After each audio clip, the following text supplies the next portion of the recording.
জমি খারিজ করতে কাকে পাঠাচ্ছেন? বাপ দাদা চাচা বা মুরব্বী মানুষকে?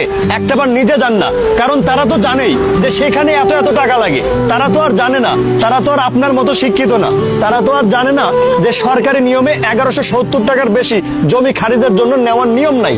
তারা তো জানেই যে এত টাকা লাগে, হাজার হাজার টাকা লাগে, যে কারণে তারা দিয়ে খারিজ করে নিয়ে আসে। ভাই দেখেন, আমি লক্ষ্য করে দেখেছি এই যে জমি খারিজের বিষয়টা, এইটা শুধুমাত্র মুরব্বী মানুষ ফাইলটা নিয়ে দৌড়দৌড়ি করে। আমরা যারা ইয়াং জেনারেশন আছি, আমরা যারা জানাশোনা আছি, যারা শিক্ষিত আছি, তারা এই বিষয়ে মাথাই দেয় না। আপনি একটাবার লক্ষ্য করে দেখেন, আপনার বাড়ির জমি খারিজ করে আপনার বাবা বা আপনার দাদা বা আপনার চাচা। আপনি কি কখনো ভূমি অফিসে গেছেন? আপনি জানেন, কারণ আপনি জানেনই না ওই বিষয়টা। আপনি ওই প্যারাটাই নিতে চান না মাথার মধ্যে, যে কারণে মুরব্বী মানুষেরা যায়, পড়াশোনা জানে না, তাদের কাছ থেকে 20,000 25,000 টাকা যা খুশি তাই নিয়ে নেয়। আপনি শিক্ষিত মানুষ, আপনি একটাবার ভূমি অফিসে যান, আপনি গিয়ে বলেন সরকারি নিয়মে একটা জমি খারিজে 1170 টাকা বেশি দেওয়ার নিয়ম নাই, আপনি কেমনে 15,000 টাকা চান?